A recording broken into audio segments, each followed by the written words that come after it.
una cita de Ireneos, ¿verdad? Un cristiano líder del segundo siglo. Dice: hemos conocido el método de nuestra salvación por ningún otro medio sino aquellos a través de quienes el Evangelio nos ha llegado. Evangelio que ellos verdaderamente predicaron, pero que después, por la voluntad de Dios, ellos lo entregaron a nosotros en las Sagradas Escrituras para que fuera para todo el futuro el fundamento y el pilar de nuestra fe.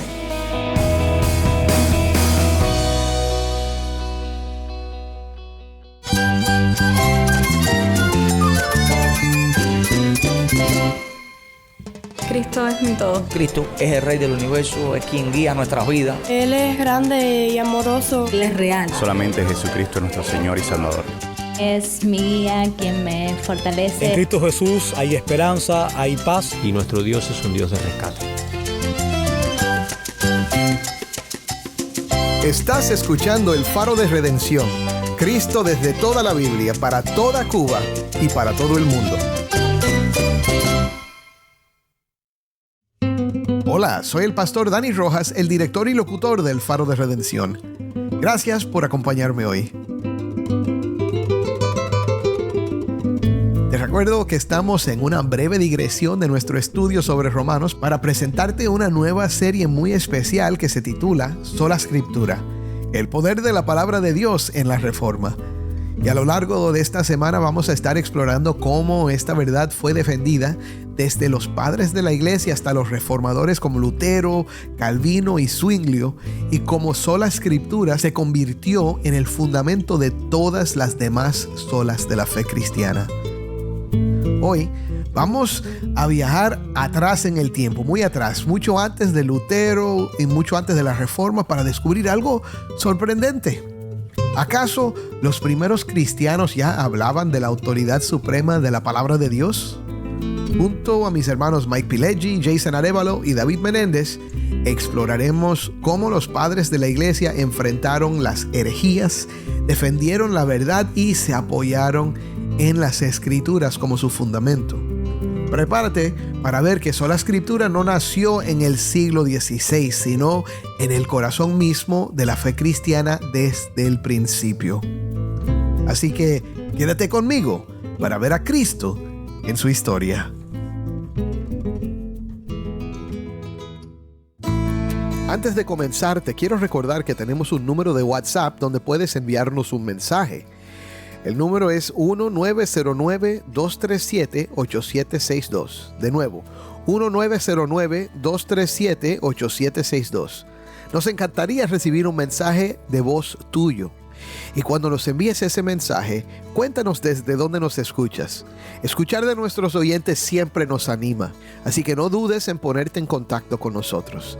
También te invito a unirte a nuestra comunidad en WhatsApp o en Telegram y a seguirnos en las redes sociales. Solo busca El Faro de Redención. Seguimos ahora con nuestra programación.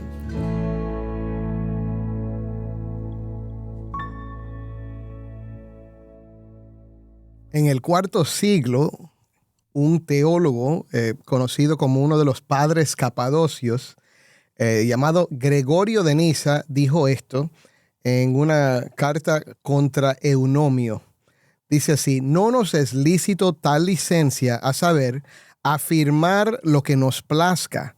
Hacemos de las Sagradas Escrituras la regla y la medida de toda doctrina. Eso me suena como algo muy parecido a lo que estamos hablando toda esta semana, la doctrina de sola escritura. Y hoy vamos a hablar un poco acerca de la doctrina de sola escritura en la historia. Ahora, esta es una doctrina que en realidad se ha definido después de la Reforma Protestante, pero podemos ver evidencias en la historia de la iglesia que el concepto estaba ahí desde el principio. Y bueno, para hablar de este tema, tengo otra vez conmigo toda esta semana a Mike Pileggi, Jason Arevalo y David Menéndez. Hermanos, hablemos hoy acerca de sola escritura en los padres de la iglesia. ¿Qué me dicen de esto? ¿Creían los padres de la iglesia en la doctrina de sola escritura? Yo diría que sería un término anacronista decir que ellos creían en el término sola escritura. Anacronista significa que fuera de tiempo. Estamos aplicando algo moderno a la antigüedad. Correcto. Esto es una expresión que no aparece sino hasta la Reforma. Sin embargo, lo que tú estás diciendo es correcto, que vemos estos rasgos, vemos estas evidencias entre ellos. Sí, como un concepto. La idea de la iglesia primitiva, a mi entender, es que ellos afirmarían lo que nosotros hoy llamamos sola escritura. Uh-huh. Pero ¿hay evidencia de esto? Sí, yo diría que sí. ¿Tú qué crees, David? Sí, es decir, comenzamos estos programas dando una definición de sola escritura que tenía que ver con, si recordamos, la suficiencia de las escrituras para la salvación, la última regla final de autoridad y su origen divino. ¿Confesaban los padres de la iglesia estas verdades? Yo diría, sí, la confesaban.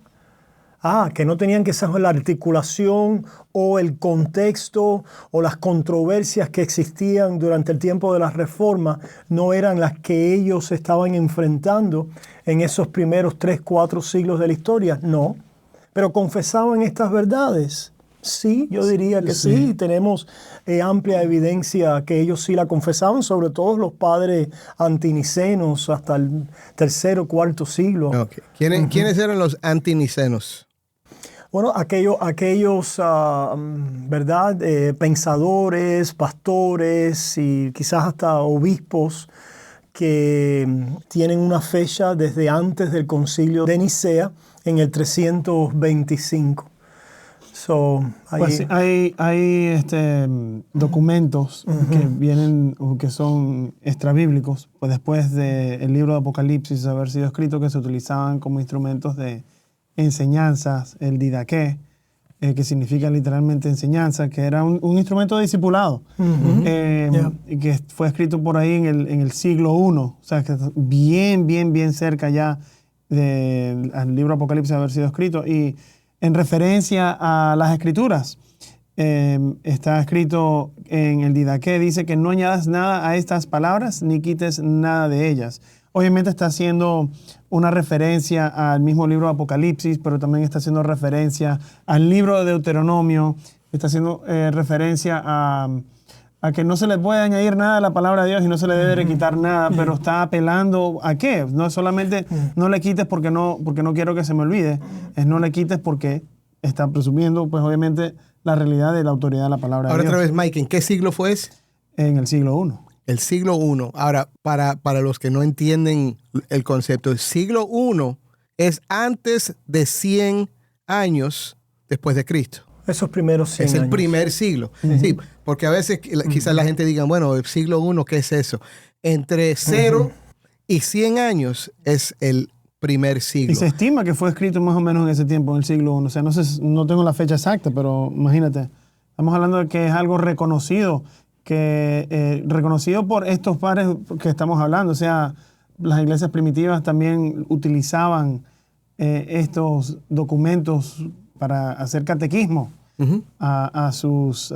sí, para instruir a los que se iban a bautizar. Correcto. Sí, el hecho de que haya en estos hombres a veces pronunciamientos, articulaciones que tú lees y dices, wow, pero esto no compagina, ¿verdad?, con lo que diríamos el principio de la sola escritura. Uh-huh. Porque eso a veces es lo que se ha citado. El mismo Didache tiene a veces fórmulas y instrucciones que nosotros las hallamos medias extrañas. Sí, ¿verdad? Que yo no utilizaría cada enseñanza que está ahí en este Sin documento. embargo, ¿verdad? Es decir, que las aplicaciones, las instrucciones, las palabras de los hombres vayan en un camino equivocado, no quiere decir que no haya un apoyo, ¿verdad?, explícito en ellos a la verdad de que la escritura es la regla final, la norma final de autoridad, ¿verdad? Yo creo que eso se puede establecer, ellos la establecen en sus articulaciones, en sus citas, en sus pronunciamientos. Sí, Eusebio también dijo, la fe con la cual creemos en Dios no ha sido establecida por testimonios humanos, sino por la Escritura divina. Y esto fue escrito en el siglo IV. O sea, nuevamente, todo esto, obviamente, 1000 años antes de la Reforma, y está apelando a la sola Escritura sin existir esa expresión sola Escritura, porque es un concepto entendido. O sea, no quiero entrar en filosofía, pero me parece algo como si fuera a priori, como que si fuera solamente... Algo que damos por sentado. Exacto. Sí. Sí, vemos que los mismos, estas generaciones de los primeros creyentes tuvieron que hacer una tarea apologista. Tuvieron que defender la fe de filosofías, ¿verdad?, que existían en aquel tiempo. Defender la fe de otras religiones. Defender la fe de desviaciones del pensamiento y de la verdad cristiana. ¿Y qué utilizaban para la defensa de la fe? Pues utilizaban las Escrituras. Iban a las Escrituras como esa regla final de norma y de autoridad. Sí, es que no hay argumento ninguno sin las Escrituras. O sea, porque uno puede decretar, uno puede decir, uno puede opinar, pero todo esto tiene que ir otra vez nuevamente a la fuente. Nadie tiene nada que decir en el sentido de cosas, de cómo vivir, de cuál es mi propósito, de cómo debo de actuar. Todo tiene que ir, obviamente, a todo lo que ha dicho Dios. Y aunque habíamos hablado en el episodio anterior que la Biblia no es una taxonomía, pues no habla de todas las cosas que se pueden aprender, es el cimiento de la fe cristiana, es el cimiento de nosotros mismos. Y por eso tenemos que tener en cuenta que cuando hablamos de estas personas que vinieron antes de la Reforma, ellos no estaban haciendo sus acertaciones en un vacío. Ellos estaban empezando siempre con la misma palabra. Todo se empieza con la palabra y todo termina con la palabra. O sea, todo está ahí. Y quizás yo creo que a lo mejor parte de la controversia o de la confusión se origine o parta del punto de vista que estos hombres trajeron muchas enseñanzas, ¿verdad? Y se apoyaron también en parte en regla de fe. Las reglas de fe eran articulaciones sumarizadas, credos que existieron en ese primero y segundo siglo. Eran articulaciones orales que a veces las ponían en forma de himnos, enseñanzas orales que transmitían. Okay. Y alguien pues decía, bueno, mira, ahí está, ellos tenían están apelando a la autoridad de estas normas extrabíblicas. Y yo creo que aquí hay una falsa dicotomía, ¿no?, como se dice. Porque número uno está la autoridad, vamos a decir autoridad 1, la palabra de Dios. Y autoridad 2, la enseñanza de la iglesia. La sola escritura no elimina, no echa a un lado, no descarta la autoridad 2, es decir, la enseñanza de la iglesia. La iglesia enseñó, la iglesia habló, la iglesia estableció tradiciones de enseñanza. Pero esas tradiciones de enseñanza era para enseñar, para explicar, para aclarar, para transmitir la palabra de Dios. Correcto. Esta tradición, porque a veces se ha hablado de la tradición y ha sido como es un filtro que se abre y cabe cualquier cosa, pero esa tradición original, cuando la vemos, era para tratar de enseñar, explicar, confesar las cosas que estaban normadas y recibidas en la palabra de Dios. Bueno, yo creo que también algo que podemos decir es que muchos de los problemas de los primeros siglos de la iglesia eran estas cuestiones de las herejías, y se estaba definiendo mucho cómo vamos a batallar contra estas herejías, y de ahí salen los credos y salen todas estas cosas, pero eso no salen en un vacío tampoco. Es decir, no, en otras palabras, no es que esta tradición 2 de las articulaciones de los hombres de la iglesia, que ellos estuvieran diciendo, escúchenme a mí porque yo soy una fuente infalible de autoridad. Ellos no estaban diciendo eso. No. Ellos estaban diciendo, escúchenme en mi enseñanza, en mi explicación, que podía ser muy fidedigna o menos fidedigna, muy acertada, menos acertada, pero la intención implícita de ellos era la autoridad final de las Escrituras. Sí. Creo que para ayudar a nuestra audiencia a entender el significado de esto y la importancia de esto, entiendan esto, la iglesia primitiva, al igual que nosotros hoy, tenía que lidiar con individuos y a veces movimientos que se levantaban y decían, esto es lo que creemos, esta es la verdad. Y salían con un disparate. Por ejemplo, estaba el grupo de los gnósticos, el gnosticismo. ¿Qué enseñaba el gnosticismo, hermanos? Ustedes que son expertos también en este tema. Pues que lo físico era maldad y lo espiritual era lo bueno, y entonces eso generaba muchos problemas como la naturaleza de Cristo. O sea y de ahí salen ciertas enseñanzas que decían que Jesús no podía haber sido humano, tenía que haber sido espiritual, un fantasma, sale el nestorianismo, sale el polonerianismo, salen todos estos ismos.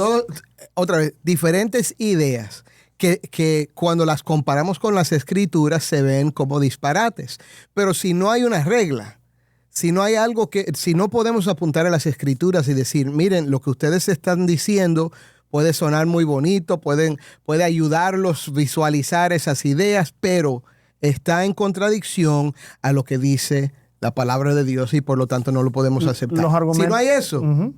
Los argumentos gnósticos eran muchas veces, yo no estoy poniendo en duda la palabra de Dios.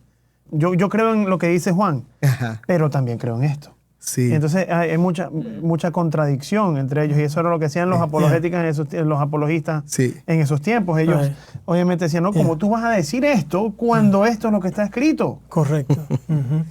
Otra vez, es importante entender eso. Por eso es que tenemos que tener este concepto bien claro. Sí, esa es una parte aplicativa, porque hemos estado hablando quizás de una doctrina que puede sonar un poco abstracta, pero aquí es donde está la parte aplicativa de importancia. Entonces, estos hombres en el primer siglo, segundo siglo, tercer siglo, cuarto siglo, en esos siglos iniciales de la iglesia tuvieron que batallar contra personas que se levantaban a inventar ideas nuevas, a quizás tomar algo de la filosofía griega o de las religiones paganas, aplicarlas al cristianismo, cristianizarlos. Escúchame, ¿pasa eso en nuestros países? ¿Pasa eso en Cuba? En todos los ¿Qué es la santería? Si no, es una amalgación del catolicismo con el budismo y otra cosa más.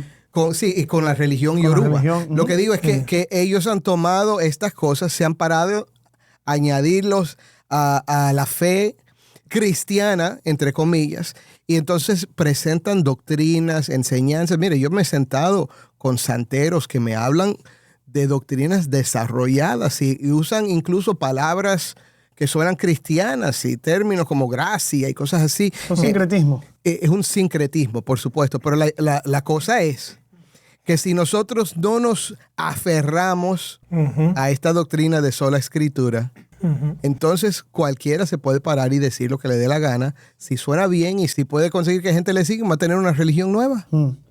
Una cita de Ireneos, ¿verdad? Un cristiano líder del segundo siglo. Dice, hemos conocido el método de nuestra salvación por ningún otro medio sino aquellos a través de quienes el Evangelio nos ha llegado. Evangelio que ellos verdaderamente predicaron, pero que después, por la voluntad de Dios, ellos lo entregaron a nosotros en las Sagradas Escrituras, para que fuera para todo el futuro el fundamento y el pilar de nuestra fe. Ahí Ireneo está desarrollando la doctrina de sola escritura, sin saberlo. Y él estaba ahí, ese libro de contraherejías, él escribe contra las 100 herejías más populares en su tiempo. O sea, y qué cosa tan clave, porque no tienes argumento ninguno sin la palabra de Dios. Ahora, lo que sí quisiera decir, Dani, es que estamos también utilizando a estos personajes, vamos a decirlo de esa manera, como algún tipo de desarrollo teológico también para argumentar a favor de sola escritura. Claro. Pero también tenemos que reconocer que estas personas, por muy inteligentes, sabias, también de alguna manera, por el hecho de que nosotros afirmamos la sola escritura, también podemos estar en desacuerdo con alguna enseñanza que a alguien de ellos se les haya podido haber escapado. Claro. Qué interesante, ¿verdad? Ve, en esta cita está extraordinaria porque nos da como un centro, vamos a decir, el centro creativo de Dios, que es el Evangelio. Y se fija aquí, el Evangelio nos ha salvado y ese Evangelio proclamado, después Dios lo comunicó en las Escrituras. El Evangelio crea a la iglesia y crea también las Escrituras. Es decir, no es que la iglesia no es la que crea las Escrituras, ¿verdad? El que crea las Escrituras es Dios con la intención salvífica de comunicar el mensaje de la salvación. Y a través de esa proclamación, que primero, ¿verdad?, fue la revelación de Dios y que viene en esa transmisión de revelación a ser escriturada, y esa proclamación, se crea la iglesia, se crea el pueblo de Dios. Y por ende se recibe y se transmite y se disemina las escrituras. La iglesia es el receptáculo humano que está recibiendo, ¿verdad?, el Evangelio, que es el centro del canon, de la regla de la revelación de Dios. Y por lo tanto, ese receptáculo no puede ser el creador y el que establezca. En el momento en el cual la iglesia nace, en el día de Pentecostés, vemos la primera cosa que predica Pedro en el libro de Hechos es Joel, capítulo 2. Él está utilizando las Escrituras para demostrar que esto es profecía, pues, realizada en este momento. O sea, sin las Escrituras no hay de dónde, Y es verdad lo que dices también, porque todo el Evangelio está siendo predicado y no es sino hasta 25 años después que vemos que las primeras Escrituras empiezan a salir, como Pablo, son las primeras Escrituras. Epístolas, sí. Pero ya había un canon, ya está el canon, que es el Evangelio, es la palabra revelada, proclamada. Pero cuando Pablo escribe, creo que Gálatas es uno de los primeros libros que ha escrito. O sea, no sabemos cuál fue el primero en sí, pero ya había un desarrollo del Evangelio en la identidad de la iglesia. O sea, y el hecho de que empiece la iglesia a recibir estas instrucciones ya por escrito y están siendo promulgadas por todas las iglesias en todo el mundo y siendo copiadas, escritos por testigos mismos de Jesús resucitado o por gente que estaban conectados. Sí, compañeros de eso. O sea, no hay duda alguna de que esto es algo que proviene del Espíritu Santo. O sea, todo es el Espíritu Santo obrando para que su iglesia sirva su función como pilar de verdad en el mundo. Toda escritura viene por inspiración, ¿verdad? Es inspirada por Dios. Sí, que no es por el, ¿cómo es que dice Pedro? No es por el mismo... Interpretación no privada. Es por interpretación privada. Sí. El Espíritu de Dios mueve y los hombres escriben. Amén. Y Dios comunica su verdad. Y por eso necesitamos esto. Qué maravilla que Dios nos ha hablado. Amén. Que Dios ha comunicado su verdad y que nos ha dejado saber lo que es importante, lo que es necesario, lo que necesitamos. Mis hermanos, ¿qué es lo que más necesitamos? Necesitamos a Cristo. Amén. Y hoy, antes de terminar, te invito a que escuches una vez más esta invitación. Cristo murió por ti, Cristo resucitó. Cristo quiere darte vida eterna, perdón de pecados, por medio de su Hijo, si vienes a Él con fe. Ven a Cristo. Cree en la palabra de Dios, que es suficiente para persuadirte de esta verdad por medio de la obra del Espíritu Santo. Y esto cambiará tu vida para siempre. Créelo. Amén.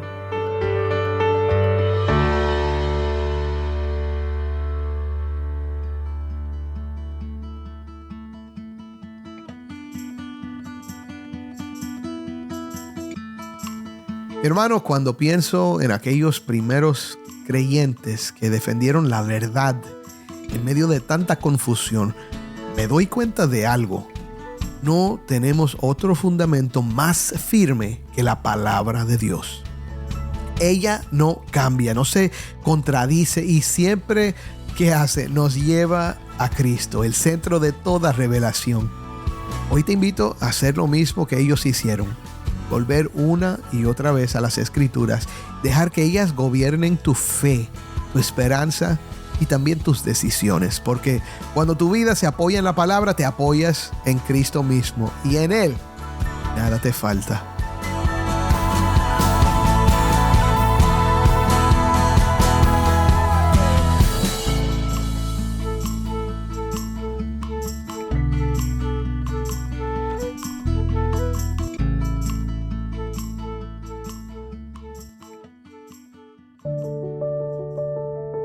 Oremos.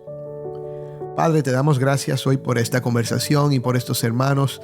Señor, te damos gracias porque tú siempre eres fiel y a través de las edades siempre tienes testigos fieles que nos hacen recordar cuál es la fuente de lo que creemos y de dónde encontramos la dirección que necesitamos. Gracias, Señor, porque hablaste por medio de los profetas, porque hablaste por medio de los apóstoles, porque hablaste en estos últimos tiempos a través de tu Hijo y nos has dejado el récord de esto en las Sagradas Escrituras. Señor, fortalece hoy a tu pueblo. Danos más fe para creer y descansar en lo que tú has dicho. Y Padre, hoy te pido por el que me escucha que quizás tiene sus dudas acerca de la Biblia, tiene sus dudas acerca incluso de Cristo. Sabemos que tú eres el que convences, así que hoy pedimos que tu Espíritu Santo haga una obra poderosa en muchos corazones.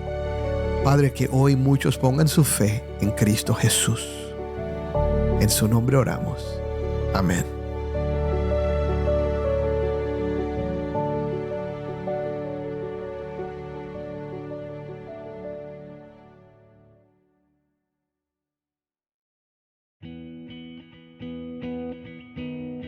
Qué bendición poder mirar hacia los primeros siglos de la iglesia y ver que, aún sin usar la palabra reforma, los primeros creyentes ya se aferraban a la palabra de Dios como su autoridad final. Hoy hemos visto que sola Escritura no nació con Lutero, sino que ha sido el latido constante de la fe cristiana desde el principio. Todo empieza y todo termina con la palabra. Y hablando de Lutero, no te pierdas el próximo episodio. Junto otra vez a Mike Pileggi, Jason Arevalo y David Menéndez, vamos a ver cómo un monje atormentado por la pregunta ¿cómo puedo ser justo delante de Dios?, encontró en las Escrituras la respuesta que encendió una reforma. Su conciencia quedó cautiva a la palabra de Dios y eso cambia la historia para siempre.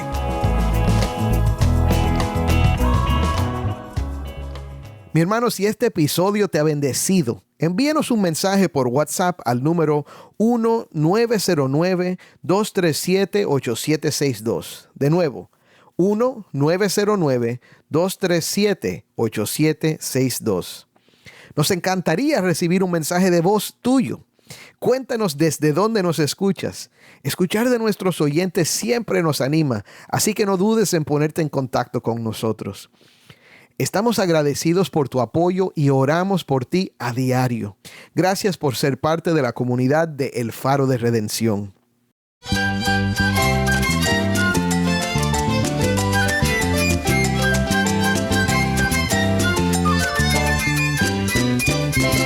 Soy el pastor Dani Rojas. Te invito a que me acompañes mañana en esta serie Sola Escritura, el poder de la palabra de Dios en la Reforma. El Faro de Redención. Cristo desde toda la Biblia para toda Cuba y para todo el mundo.